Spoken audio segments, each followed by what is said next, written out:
80% des hommes de plus de 50 ans prennent ce médicament quotidiennement. Et pourtant, après 32 années de pratique à l'hôpital Necker, je peux vous dire une chose qui va vous choquer. Ce même médicament aggrave directement vos problèmes de prostate. Votre médecin ne vous en a probablement jamais parlé, et je vais vous expliquer pourquoi dans quelques instants. Mais d'abord, laissez-moi vous raconter l'histoire de Monsieur Dubois, 63 ans, qui est venu me voir il y a 3 mois. Il prenait ce médicament depuis 8 ans pour son hypertension. Ses nuits étaient devenues un cauchemar. 5 à 6 levées nocturnes, un jet urinaire faible comme un filet d'eau, et cette sensation permanente de ne jamais vider complètement sa vessie.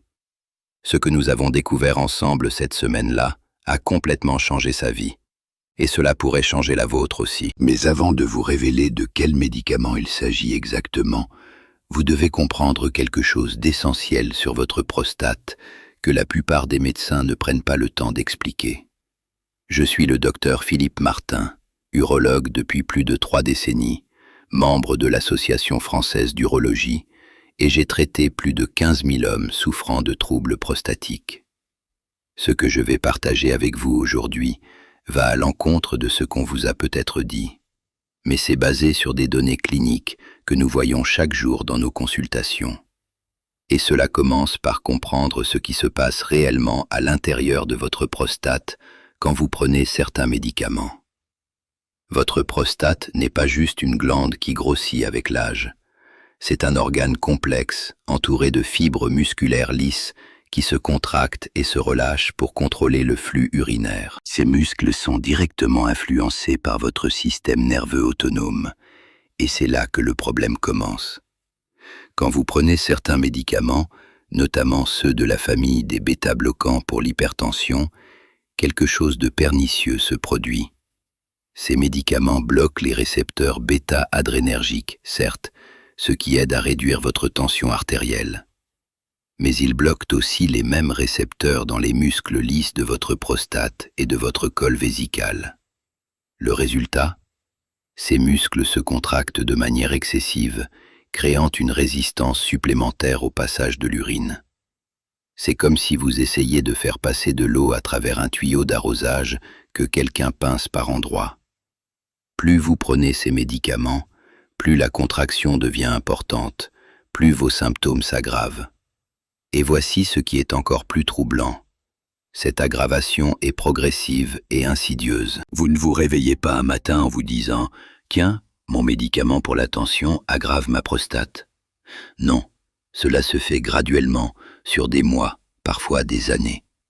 Vos nuits deviennent progressivement plus difficiles. Votre jet urinaire faiblit petit à petit. Cette sensation de vessie jamais complètement vide s'installe sournoisement. Et quand vous en parlez à votre médecin généraliste, que vous dit-il généralement? C'est normal, c'est l'âge. Mais ce n'est pas normal, et ce n'est pas seulement l'âge. Revenons à Monsieur Dubois. Quand il est entré dans mon bureau ce mardi matin de septembre, il était épuisé. Sa femme aussi d'ailleurs, car ses levées nocturnes répétées perturbaient le sommeil de toute la maison. Il prenait de l'athénolol 50 mg depuis 8 ans, prescrit par son cardiologue pour une hypertension modérée. Ses analyses sanguines étaient parfaites, son PSA normal, son échographie prostatique ne montrait qu'une hyperplasie bénigne légère. Pourtant, ses symptômes étaient ceux d'un homme avec une prostate 3 fois plus volumineuse. La première chose que j'ai faite, en coordination avec son cardiologue, c'est de remplacer son bêta-bloquant par un inhibiteur de l'enzyme de conversion. En 3 semaines, ses nuits sont passées de 6 levées à 2. En 6 semaines, son jet urinaire avait retrouvé une puissance qu'il n'avait plus connue depuis des années. Ce n'était pas de la magie, c'était simplement de la médecine appliquée avec une compréhension complète des interactions médicamenteuses. Mais M. Dubois n'est pas un cas isolé. Dans mon cabinet, je vois cette situation plusieurs fois par semaine. Des hommes qui prennent des bêta-bloquants depuis des années et qui développent des symptômes prostatiques qui semblent disproportionnés par rapport à la taille réelle de leur prostate.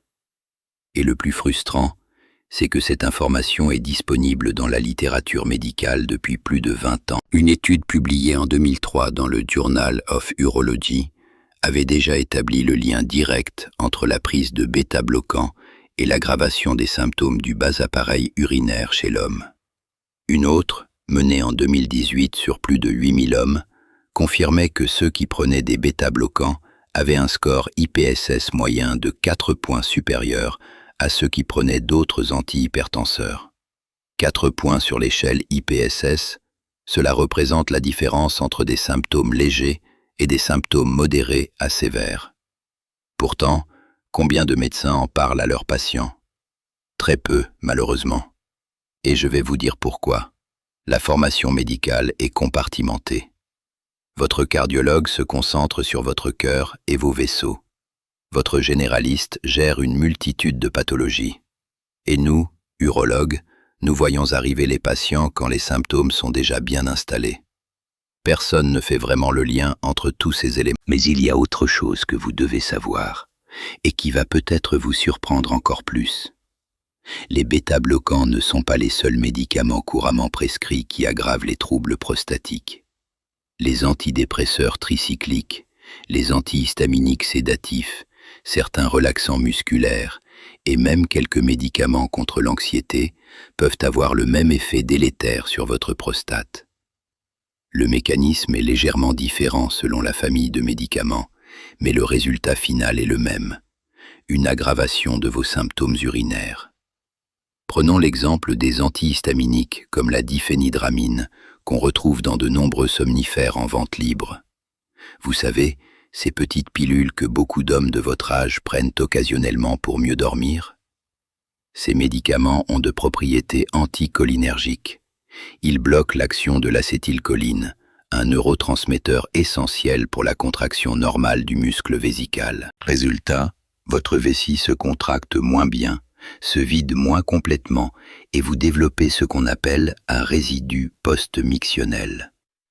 Plus de résidus signifie plus d'infections, plus d'urgences, plus de nuits interrompues. Et voici l'ironie de la situation. Vous prenez un somnifère pour mieux dormir, mais ce même somnifère aggrave vos problèmes de prostate, ce qui vous oblige à vous lever plus souvent la nuit, ce qui perturbe encore plus votre sommeil. C'est un cercle vicieux que j'ai vu se répéter des centaines de fois dans ma carrière. Maintenant, vous vous demandez probablement, « Docteur Martin, que dois-je faire si je prends un de ces médicaments ?» Et c'est une excellente question. La première chose à comprendre, c'est que vous ne devez jamais arrêter un traitement prescrit sans en parler d'abord avec votre médecin. Si vous prenez un bêta-bloquant pour votre hypertension ou votre cœur, c'est pour une bonne raison médicale. Mais il existe souvent des alternatives qui seront tout aussi efficaces pour votre problème cardiovasculaire sans aggraver vos symptômes prostatiques. Les inhibiteurs de l'enzyme de conversion, les antagonistes des récepteurs de l'angiotensine 2, certains inhibiteurs calciques peuvent être d'excellentes alternatives selon votre profil médical. C'est une discussion à avoir avec votre cardiologue ou votre généraliste.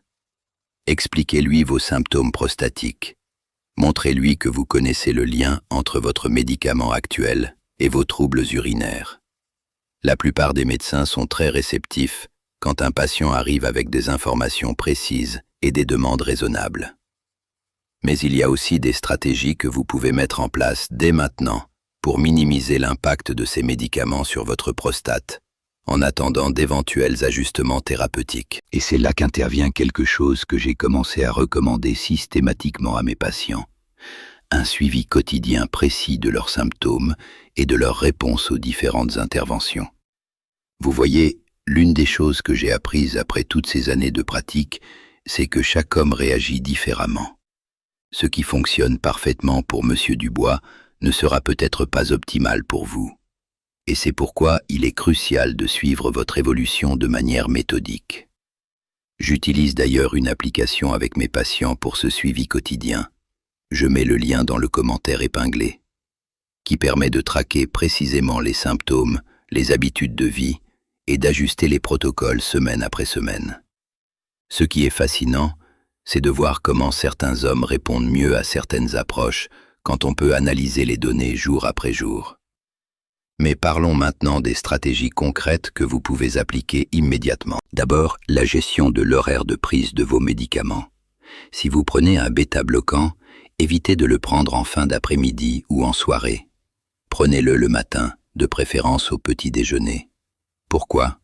Parce que l'effet maximal se produit généralement 2 à 4 heures après la prise, et vous voulez que cet effet soit le plus faible possible au moment où vous vous couchez. Ensuite, il y a la technique de la double miction. Je l'explique à tous mes patients qui prennent des médicaments pouvant affecter la vidange vésicale. Quand vous urinez, ne vous pressez pas. Prenez votre temps. Une fois que vous pensez avoir terminé, attendez 15 à 20 secondes, puis essayez à nouveau. Vous serez surpris de voir qu'il reste souvent encore de l'urine à évacuer. Cette technique simple peut réduire significativement vos résidus post-mictionnels et diminuer vos envies nocturnes. Il y a aussi l'aspect alimentaire qui joue un rôle crucial. Certains aliments peuvent potentialiser les effets négatifs de ces médicaments sur votre prostate. Le sucre raffiné, par exemple, provoque des pics glycémiques qui augmentent l'inflammation prostatique. Quand cette inflammation s'ajoute à la contraction musculaire induite par vos médicaments, vos symptômes peuvent littéralement exploser. J'ai vu des hommes passer d'une nuit relativement calme à 5 ou 6 levées, simplement après un repas riche en sucre raffiné le soir même. À l'inverse, certains nutriments peuvent aider à contrecarrer partiellement ces effets. Le magnésium, par exemple, a des propriétés relaxantes sur les muscles lisses. Une supplémentation de 300 à 400 mg de glycinate de magnésium le soir peut aider à réduire la tension au niveau des fibres musculaires prostatiques. Les oméga 3 à longue chaîne ont également des effets anti-inflammatoires qui peuvent compenser partiellement l'inflammation induite par certains médicaments. Mais attention, je ne vous dis pas cela pour que vous vous auto-médiquiez. Chaque cas est particulier, et ce qui fonctionne pour un patient ne fonctionnera pas forcément pour un autre. C'est pourquoi il est si important d'avoir une approche méthodique et de suivre votre évolution de près. Laissez-moi vous parler d'un autre patient, Monsieur Leroux, 68 ans, qui illustre parfaitement cette individualité des réponses.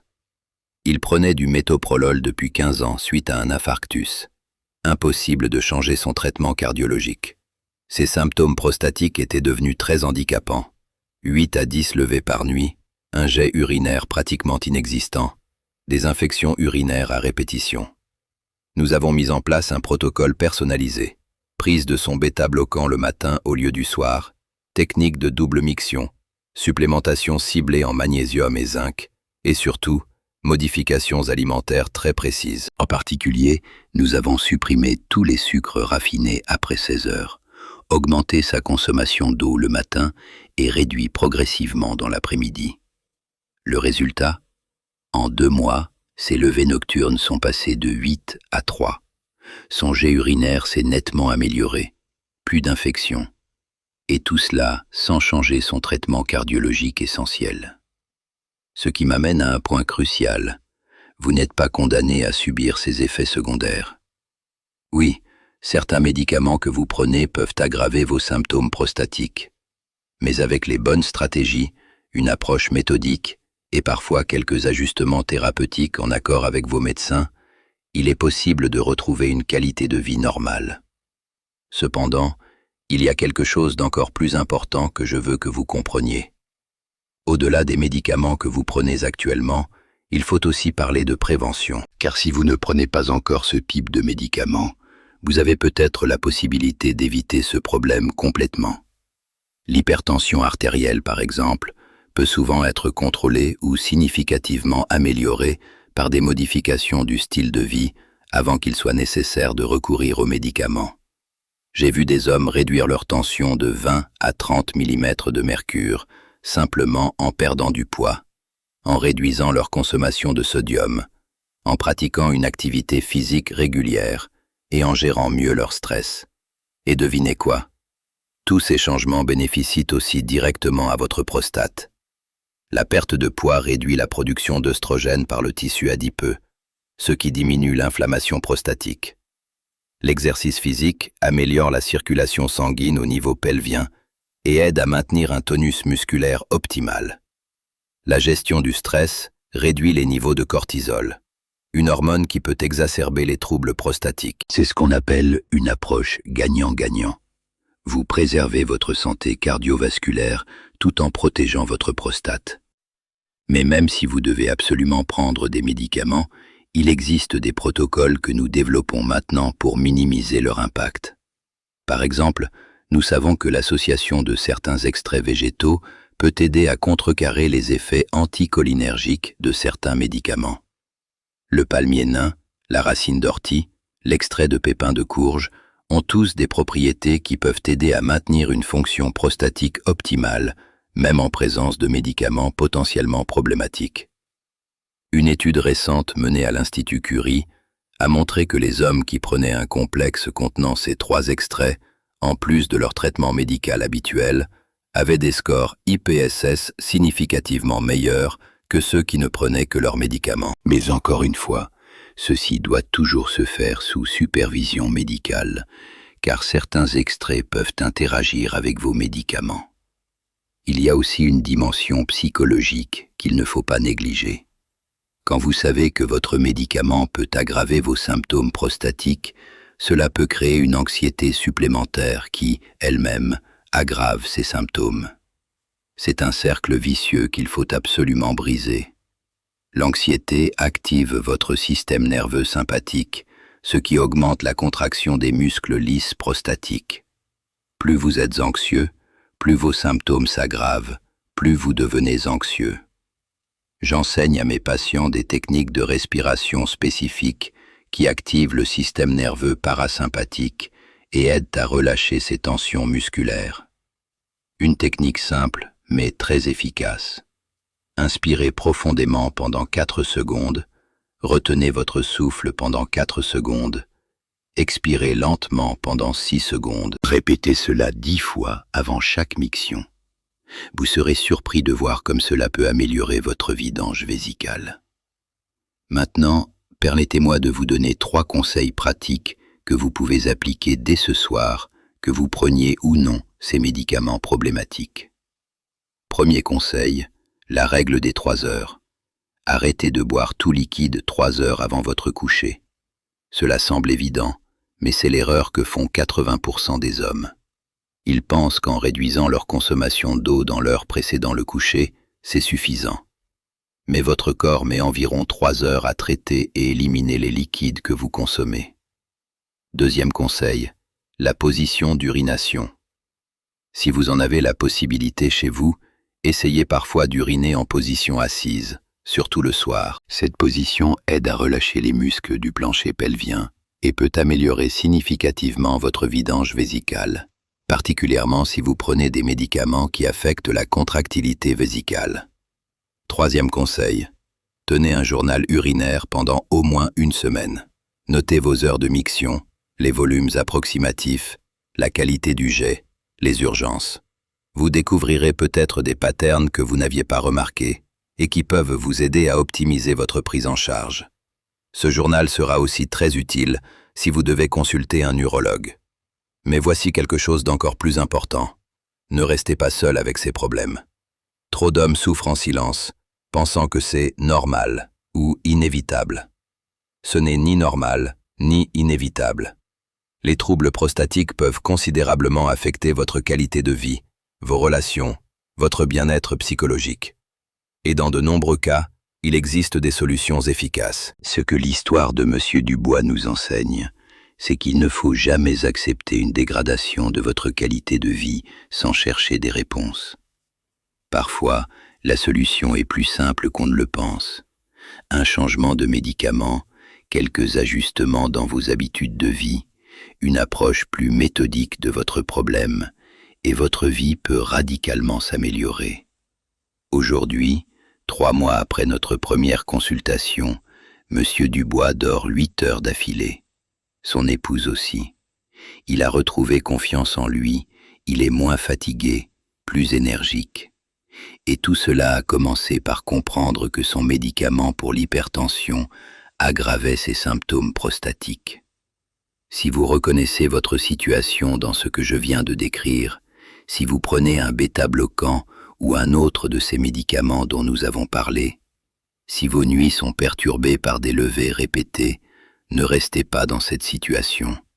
Parlez-en à votre médecin. Demandez s'il existe des alternatives. Mettez en place dès maintenant les stratégies que je viens de vous expliquer. Et surtout, n'acceptez jamais qu'on vous dise que c'est normal à votre âge. Si vous avez trouvé cette information utile, abonnez-vous à cette chaîne. Je partage chaque semaine les dernières recherches et protocoles en urologie masculine. Et n'oubliez pas, l'application de suivi que j'ai mentionnée est disponible dans le commentaire épinglé ci-dessous. Votre prostate mérite qu'on s'en occupe correctement, et vous méritez de retrouver des nuits paisibles.